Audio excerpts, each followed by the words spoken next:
tungkol sa pagkawasak ng Jerusalem. Sinabi ng Panginoong Hesus, "Kapag nakita ninyong napapaligiran na ng mga sundalo ang Jerusalem, malalaman ninyong malapit na itong mawasak. Kaya ang mga nasa Judea ay dapat nang tumakas papunta sa kabundukan, at ang mga nasa Jerusalem ay kailangang umalis agad. At ang mga nasa bukid naman ay huwag nang bumalik pa sa Jerusalem, sapagkat panahon na iyon ng pagpaparusa, upang matupad ang nakasaad sa kasulatan. Kawawa ang mga buntis at ang mga nagpapasuso sa mga araw na iyon, dahil mahihirapan silang tumakas.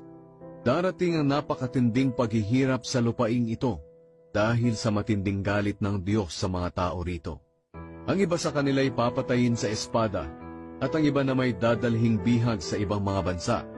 At ang Jerusalem ay sasakupin ng mga hindi Hudyo, hanggang sa matapos ang panahong itinakda ng Diyos sa kanila."